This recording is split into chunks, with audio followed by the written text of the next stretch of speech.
Hello everyone, as usual we're going to explore a new topic. Today we're going to talk about nuclear energy. More precisely, we're going to focus on the Thorcon nuclear reactor, which the whole scientific community agrees is the most efficient in the world.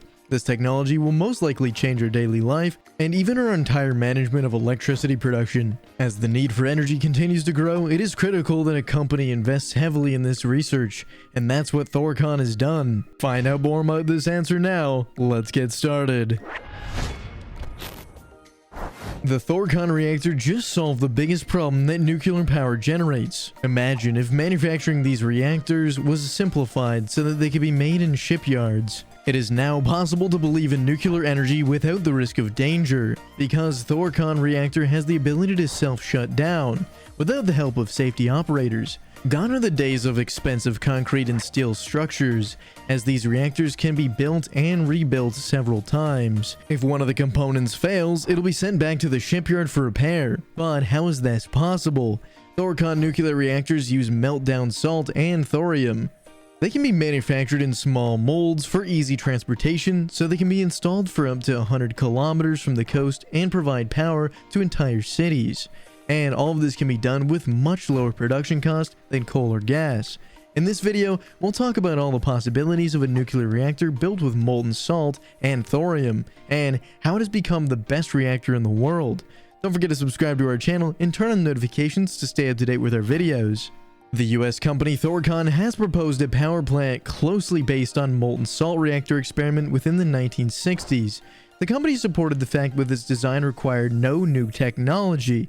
The plant would contain two small modular 250 MWE reactors.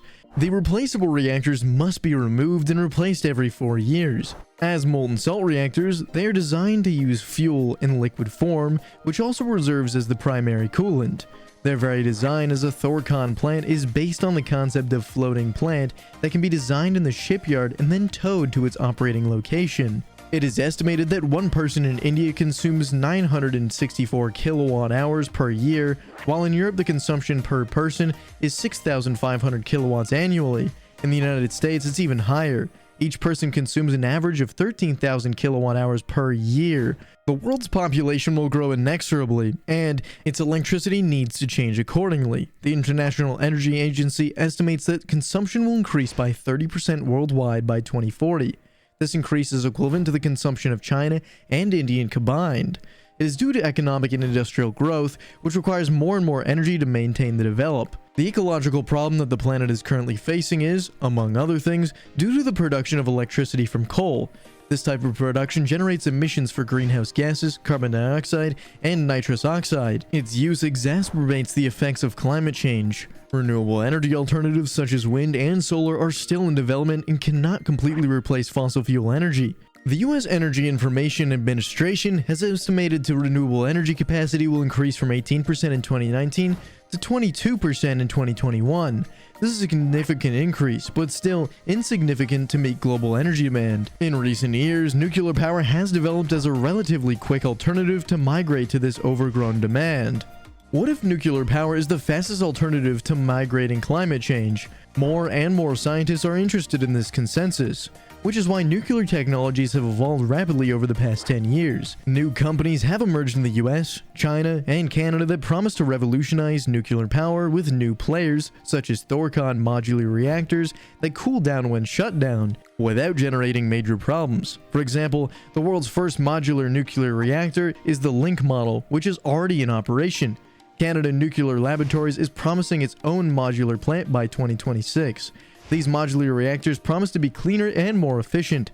Their concept is that smaller they are, the more manageable and safer they are. Some modular reactor designs are based on the traditional light reactor that uses slightly enriched uranium. Other reactors use molten salts and innovative fuels such as thorium. It is also possible that thorium combined with uranium. Proof of this is the design of the fission reactor that has been developed with a prototype in Indonesia. In practice, these plants use molten liquid salt as fuel, thorium, and low-enriched uranium. A full-scale Thorcon prototype of 500 megawatts is expected to be built and operating within 4 years. What makes Thorcon unique is its innovative approach on manufacturing this modular reactor. Its parts will be produced 150 to 500 ton blocks in shipyards, then each reactor will be assembled, towed, and transported in its final destination. This approach improves production quality, quality control, and generates faster and cheaper construction times than coal. Its design allows for simpler maintenance, in which each reactor module can be replaced. Thus, each component can be changed or repaired as needed, the little interpretation to power production. Every 4 years, the primary circuit is replaced and returned to a centralized recycling facility where it is decontaminated, deassembled, inspected, and refurbished. This allows defects and detected before incidents occur, increasing our safeties of these reactors.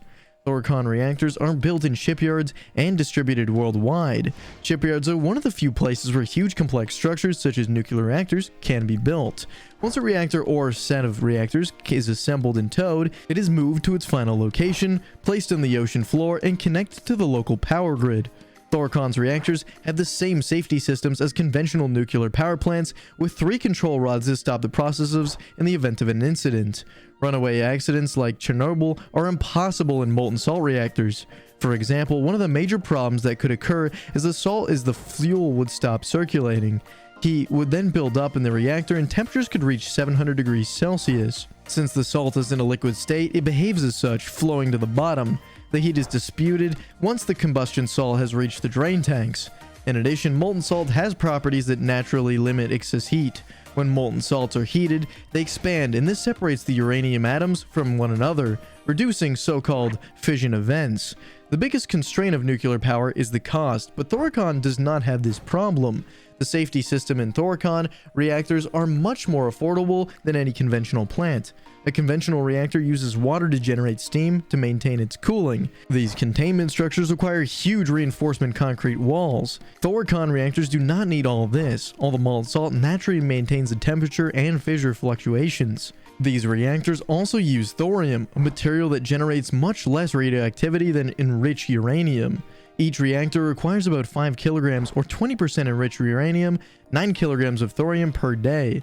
With these quantities, a Thorcon reactor produces 1 container of nuclear waste every 4 years, when a coal-fired power plant generates 15 million tons of waste over the same period. Producing uranium for thorium would therefore be the solution to control the production of nuclear waste in the coming years. Analysis estimate that the shipyards will be able to build reactors with a capacity of 101 gigawatts per year, which represents a quarter of the nuclear capability currently being built in the global nuclear industry.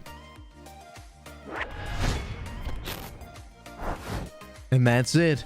We've reached the end of our topic of the day. If you enjoyed this video, give us a little blue thumbs up, and make sure you don't miss our next topic. Feel free to subscribe to our channel and turn on the notification bell. Thanks for sticking around to the end of this video, and we'll see you soon on aTech.